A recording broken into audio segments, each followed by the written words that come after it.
how do you feel different? Well, with Amjad Ali Khan, I felt humbled, first of all.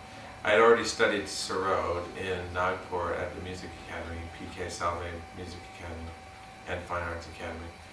And I had studied various types of Sarod playing. Of course, I had played guitar for many years and performed and, you know, composed and performed and recorded an album. And so, I'd had various musical experiences, which I thought were quite valid in some way, and they were. But when, you know, I went to Amjad Ali Khan, there was a sort of sense of awe and respect. I mean, I remember it for the first time waiting for him in his, sort of meditation practice room, which was a very kind of regal room with wood paneled sides and photos of the great masters of Indian classical music, kind of like a wall of fame throughout the ages.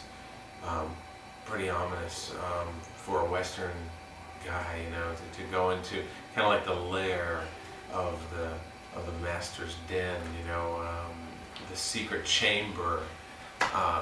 And so I felt this real sense of awe and also reverence, and it's also this sense of being extremely lucky, of being sort of like one of the very few people from the West who could experience this, and who would ever experience this, and who may ever experience it. So I felt like it was a very special, kind of amazing, magical moment. And of course, when he came in, he had these long robes, like the master, the king, the stately sort of king from the east. I felt like I was meeting sort of this, uh, you know,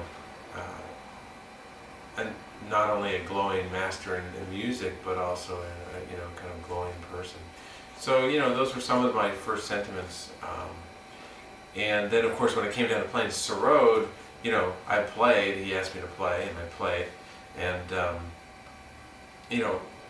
I had already learned a raga, a piece of music, but he basically said, let's not work with that now. Let's go. He's maybe right back to the basics. So we went down to the first scale, the basic scale, like do, re, mi, fa, sol, la, ti, do, on the Sarod, and prescribed me, a heavy dose of the scale, up and down, for days and weeks on end. So, and of course later I understood that I was a little bit crestfallen, a little bit I suppose I felt a little bit humbled. That's for sure. Felt that very much humbled as a musician, just to be taken back to the very baby steps of an instrument, back to like the first lesson.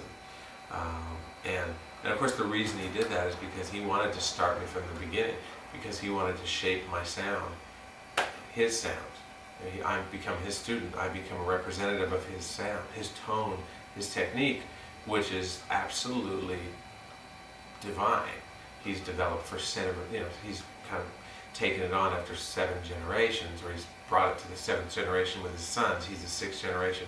So he takes on students only very rarely and very carefully, students of any type, let alone a Western student. So, he was making very sure that from the beginning, he kind of broke me down and took me right back to the beginning, made sure that my hand would be formed in a way that would reflect that purity of sound.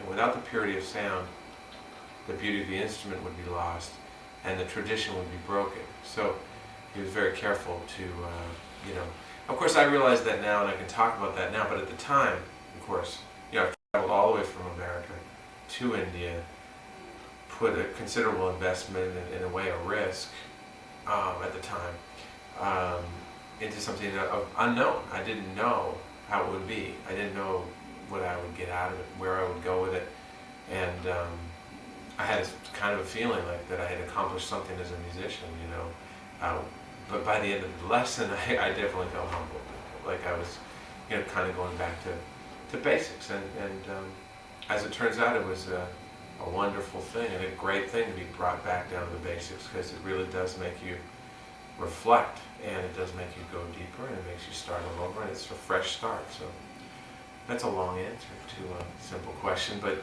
it was, that was one of many tremendously profound experiences that I'll never forget. I remember them like a photograph. I remember them, every detail as we describe it. I can remember the smells, the sounds. I remember the moments, those very first moments, like they were happening right now.